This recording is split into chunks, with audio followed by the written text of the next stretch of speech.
Pada 12 Juli 2017, pemerintah menerbitkan peraturan pemerintah pengganti Undang-Undang Perpu, Undang-Undang tentang Organisasi Kemasyarakatan Ormas.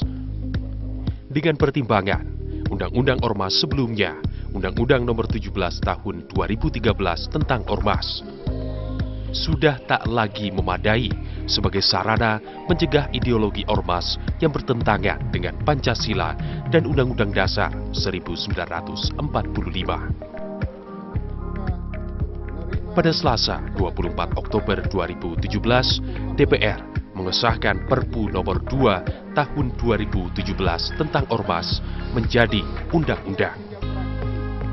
Pasca pengesahan undang-undang tersebut, Presiden Joko Widodo menegaskan pengesahan Perpu menjadi undang-undang oleh DPR adalah upaya eksekutif dan legislatif untuk menjaga Pancasila dan NKRI dari pihak-pihak yang mencoba memecah belah bangsa. Untuk apa Perpu Ormas ini dibuat? Jelas sekali untuk menjaga persatuan kita, untuk menjaga kebinekaan kita, untuk menjaga ideologi negara kita Pancasila, untuk menjaga negara kesatuan Republik Indonesia. Ini menyangkut eksistensi negara di masa-masa yang akan datang. Ada 8 pokok perubahan Undang-Undang Ormas. Di antaranya, ketentuan mengenai bidang kegiatan ormas diserahkan pada kebijakan masing-masing ormas. Bab mengenai keputusan organisasi dihapuskan. Penambahan syarat pendirian ormas yang didirikan oleh warga negara asing dan badan hukum asing. Perbaikan terkait definisi kegiatan politik. Pelarangan menggunakan bendera ormas menyerupai bendera merah putih. Melakukan kegiatan yang menjadi tugas dan wewenang penegak hukum sesuai ketentuan perundang-undangan. Perubahan mekanisme pemberian sanksi penghentian sementara kegiatan ormas. Dan terakhir, dalam ketentuan peralihan ditambahkan kalimat penghargaan atas ormas yang berdiri sebelum proklamasi kemerdekaan RI. Kementerian Koordinator Bidang Politik Hukum dan Keamanan melalui keputusan Menko Polhukam Nomor 74 Tahun 2018 tentang Tim Terpadu Pembinaan dan Penerbitan Ormas, membentuk tim sebagai upaya mereduksi ormas yang melenceng dari 4 pilar bangsa. Kan kita bekerja sama-sama gitu, diantaranya dari mulai tentunya dari Kemendagri. Di kita pun juga sekarang kan ada tim pembinaan dan penerbitan ormas gitu, dalam rangka untuk mengeliminir kejadian-kejadian yang negatif mereka lakukan. Makanya kita bentuk, kalau memang terpaksa harus kita lakukan kegiatan-kegiatan yang sifatnya harus ditertibkan atau mungkin bangsa dibubarkan, kita akan rembukan bersama tim penerbitan ormas dan pembinaan ini yang akan muncul nanti. Sepatutnya, ormas berfungsi untuk ambil bagian dalam menentukan arah dan agenda pemerintah. Keberadaan ormas juga ikut mendukung dan memberdayakan masyarakat dalam menciptakan pembangunan berkelanjutan. Karenanya, ormas hendaknya senantiasa tunduk pada Pancasila, Bhinneka Tunggal Ika, Undang-Undang Dasar 1945, dan Negara Kesatuan Republik Indonesia (NKRI). Tetapi ada ormas-ormas tertentu, boleh jadi itu legal, tetapi boleh jadi itu belum juga legal, tetapi bisa juga kita melihat ada ormas tertentu yang tidak disetujui oleh pemerintah, ormas-ormas tertentu. Dan saya sangat setuju itu. Harus kita berikan suatu, katakanlah, sanksi terhadap ormas-ormas, karena kita tidak bisa lepas daripada kehendak konstitusi kita, pembukaan Undang-Undang Dasar 45, Pancasila kita, yaitu Bhinneka Tunggal Ika. Tidak bisa kita lepas dari sana, karena memang Indonesia harus tetap utuh.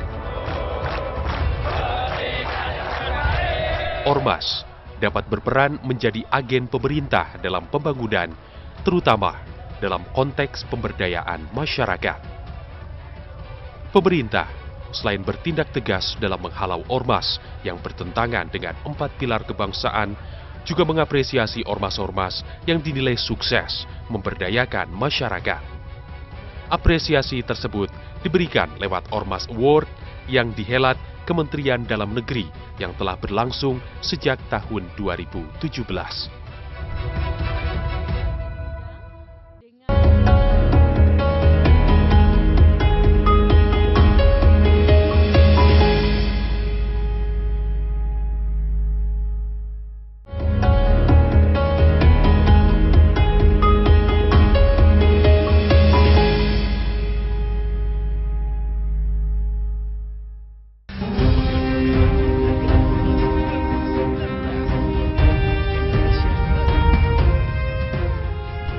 Melalui Perpu Nomor 2 Tahun 2017 tentang organisasi kemasyarakatan yang diubah menjadi Undang-Undang Ormas, pemerintah secara tegas dapat membubarkan ormas-ormas yang bertentangan dengan pilar kebangsaan.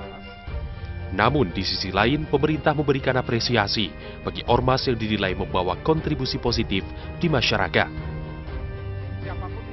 Apresiasi tersebut dilakukan Kementerian Dalam Negeri yang memberikan anugerah pada ormas sesuai Pasal 41 Undang-Undang Nomor 17 Tahun 2013 tentang Ormas. Penghargaan ini diberikan Kemendagri sejak tahun 2017 yang dianugerahkan kepada ormas terpilih dari beberapa bidang, yakni pendidikan, demokrasi, pemberdayaan perempuan, lingkungan hidup, dan penanggulangan bencana. Pemerintah memberikan apresiasi kepada ormas-ormas. Ada reward, ada punishment. Tadi kami katakan bahwa ada sanksi bagi ormas yang melanggar peraturan perundang-undangan. Tetapi kan juga harus fair, ada sanksi, ada punishment, tentu juga ada reward. Nah, reward ini diberikan kepada siapa? Kepada ormas-ormas yang berprestasi. Lalu bagaimana reward itu diberikan? Kami melibatkan tim ahli yang yang kompeten pada bidangnya dan mempunyai integritas yang sangat tinggi, dan publik juga mengetahui orang-orang yang kami tunjuk itu ada dari akademisi, ada dari praktisi ormas, ada dari media, semuanya lengkap satu tim itu. Jadi semua terwakili. Kemendagri mencatat per Februari 2020, jumlah ormas yang resmi terdaftar di pemerintah berjumlah 439.504. Dan pada Ormas Award Kemendagri tahun 2019, Perkumpulan untuk Pemilu dan Demokrasi, Perludem, meraih penghargaan ormas terbaik di bidang tata kelola pemerintahan.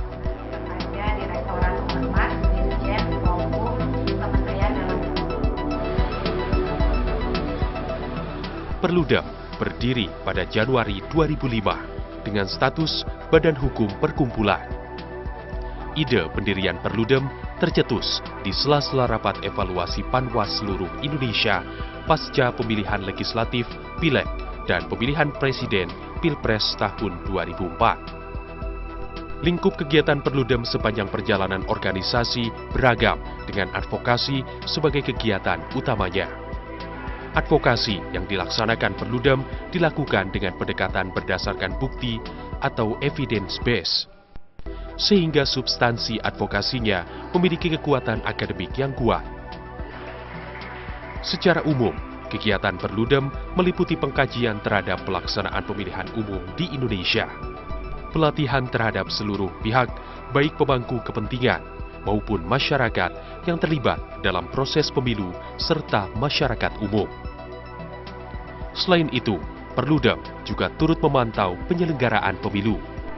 Sebagai organisasi nirlaba mandiri, sumber dana kegiatan Perludem berasal dari penggalangan serta bantuan lain yang tidak mengikat. Hal itu dilakukan demi menjaga independensi organisasi. Perludem beberapa kali mengajukan uji materi yang dilayangkan ke Mahkamah Konstitusi terhadap regulasi yang berkaitan dengan pemilu. Seperti yang dilakukan Perludem bersama Koalisi Perempuan Indonesia, KPI. Pada 12 November, Perludem dan KPI mengajukan uji materi terhadap Undang-Undang Nomor 8 Tahun 2015 tentang Pilkada. Dalam gugatannya, Perludem dan KPI meminta agar frasa atau sudah atau pernah kawin dalam pasal 1 angka 6 Undang-Undang Nomor 8 Tahun 2015 dihapus. Meski permohonan tersebut ditolak oleh Mahkamah Konstitusi, namun Perludem tetap berikhtiar menjadikan pemilu sebagai bagian dari berjalannya demokrasi di negeri ini berjalan dengan baik. Karenanya, perbedaan pandangan yang sering terjadi antara Perludem dengan pemerintah tak menjadikan hubungan keduanya dingin. Beda pandangan justru memperlihatkan indahnya demokrasi. Kemudian mendapatkan apresiasi dari Kemendagri melalui panel jurinya ya, tentu kami berbangga hati karena apalagi kemudian ini Kemendagri yang dalam beberapa isu dan diskursus Perludem dan Kemendagri beda perspektif ya. Inilah the beauty of democracy gitu ya, beda pandangan bukan berarti kemudian kita berseteru begitu. Ada juga yang mengatakan, wah ini Perludem dicoba untuk ditaklukkan oleh Kemendagri. Saya kira kiprah panjang Perludem, lalu keterbukaan era reformasi, membuat nampaknya takluk-menaklukkan itu sesuatu yang kurang relevan. Penganugerahan penghargaan Ormas tahun 2019 bidang tata kelola pemerintahan diberikan kepada Perkumpulan untuk Pemilu dan Demokrasi. Terpilihnya Perludem sebagai peraih Ormas terbaik di bidang tata kelola pemerintahan pada Ormas Award 2019 juga tak lepas dari kinerja Perludem selama masa pemilu serentak 2019. Pada tahun politik tersebut, peran Perludem sangat dirasakan oleh masyarakat, terutama mengampanyekan terselenggaranya pemilu serentak yang jujur, adil, sehingga sukses memilih pemimpin yang terbaik. Kerja Perludem juga diakui oleh lembaga-lembaga lain. Hal ini menunjukkan eksistensi Perludem dirasakan manfaatnya, tak hanya oleh masyarakat, tapi juga lembaga, baik milik pemerintah maupun non-pemerintah. Jadi seperti tahun 2019 ini, Ormas yang paling terbaik yang mendapatkan predikat terbaik misalnya Perludem ya. Karena memang peran dia dalam kehidupan demokrasi itu konsis. Dalam arti itu berkaitan dengan 2019 memang tahun politik, di mana Perludem pada 2019 sangat aktif untuk mengkampanyekan bagaimana pemilu yang sehat dan bagaimana kehidupan demokrasi itu terwujud. 15 tahun sudah, Perludem turut mengawal demokrasi di negeri ini. Kehadiran Perludem di tanah air turut diapresiasi oleh para aktor panggung politik nasional. Para partai politik pun kerap menggunakan jasa Perludem sebagai organisasi kemasyarakatan yang bergerak di bidang kepemiluan untuk bersama-sama bertukar pikiran tentang masa depan demokrasi Indonesia. Saya pikir kalau Perludem ini organisasi, saya pikir misinya cukup jelas, yaitu mengawal demokrasi. Jadi intinya semakin banyak organisasi yang mengawal demokrasi, tentunya kualitas demokrasi Indonesia semakin bagus. Dan ternyata 10 tahun terakhir, khususnya dalam pemerintahan SBY, itu kualitas demokrasi kita semakin bagus. Dan ini juga dilanjutkan dengan pemerintahan sekarang. Jadi ini mungkin salah satu kontribusi yang dilakukan oleh Perludem. Jadi saya pikir semakin banyak organisasi yang terlibat dalam bagaimana meningkatkan proses demokrasi yang baik, tentu kita sangat berikan apresiasi yang tinggi. Kiprah Ormas di tanah air turut berperan dalam membentuk watak masyarakat kita. Karenanya, Ormas dituntut untuk dapat berkontribusi positif bagi negeri ini, demi terciptanya watak bangsa yang berbudi luhur, mencintai Pancasila dan mengakui NKRI.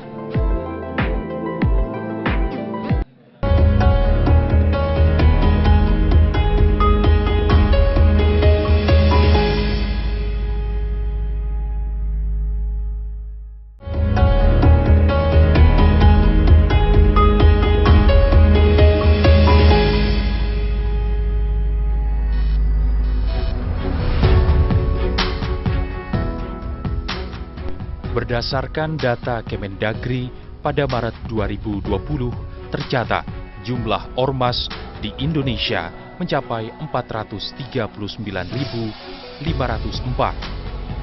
Artinya, setiap hari jumlah ormas selalu bertambah. Saat ini, ormas sudah memasuki seluruh aspek kehidupan, baik keagamaan, politik, ekonomi, sosial, budaya, pertahanan, dan keamanan. Dengan pertumbuhan ormas yang pesat, penting melakukan pengawasan dan pembinaan ormas secara berkala agar ormas mampu berkontribusi positif bagi pemerintah dan masyarakat. Sinergitas yang baik antara pemerintah, ormas, dan masyarakat akan menciptakan keamanan, keselarasan, dan kedamaian. Kemendagri sebagai pemegang amanah pelaksana pembinaan ormas di daerah sejak tahun 2017 menyelenggarakan acara penganugerahan bagi ormas berprestasi yang memberikan kontribusi nyata bagi pemerintah dalam ikut serta melaksanakan pembangunan dan meningkatkan kesejahteraan masyarakat. Penganugerahan serupa juga diberikan kepada pemerintah daerah yang berhasil melakukan pembinaan terhadap ormas. Upaya tersebut merupakan bentuk apresiasi pemerintah kepada ormas dan Pemda terkait pembinaan ormas. Ormas di dalam memainkan perannya itu mempunyai dampak positif juga bagi pemerintah, khususnya terhadap kebijakan-kebijakan yang dikeluarkan. Ormas ini kan sebagai pilar demokrasi, sebagai suatu institusi kontrol bagi pemerintah. Tentunya kebijakan-kebijakan yang dikeluarkan oleh pemerintah itu juga dapat dilihat oleh ormas. Dan sampai sejauh mana dampaknya, ya dampaknya sangat besar sekali. Beberapa kebijakan-kebijakan yang akan dikeluarkan oleh pemerintah selalu mensosialisasikan kepada masyarakat melalui ormas-ormas, sehingga ormas-ormas tersebut dapat mengetahui kira-kira kebijakan apa saja yang akan dikeluarkan oleh pemerintah dan kemana arahnya. Salah satu pemerintah daerah yang berhasil menorehkan prestasi dalam pembinaan ormas adalah pemerintah Kabupaten Pasuruan di Jawa Timur. Pada tahun 2018, Pemkab Pasuruan meraih penghargaan kategori pemerintah daerah pembina ormas terbaik se-Indonesia dari Kementerian Dalam Negeri. Pemkab Pasuruan dinilai berhasil bersinergi dan membina sejumlah ormas di Kabupaten Pasuruan. Berdasarkan data di Bakesbangpol, Kota Pasuruan pada tahun 2019, jumlah ormas yang ada sebanyak 329. Di antaranya, 97 telah memiliki legalitas. Salah satu ormas terbesar di Kabupaten Pasuruan adalah Banser, beranggotakan 1.300 orang. Ormas berbasiskan unsur keagamaan ini memiliki ikatan kuat dengan masyarakat di Pasuruan. Banser memiliki program kerja untuk memberdayakan masyarakat di Kabupaten Pasuruan, meliputi mengadakan bakti sosial, membantu korban bencana alam, bekerja sama dengan Karang Taruna dalam kegiatan kepemudaan, serta mendukung program lainnya yang dicanangkan oleh pemerintah Kabupaten Pasuruan. Kalau di Kabupaten Pasuruan, saya kira ormas ini menjadi bagian dari aset ya. Saya mengartikan begitu. Ya, salah satunya tentu Nahdlatul Ulama, di dalamnya ada Ansor dan di dalamnya ada Banser.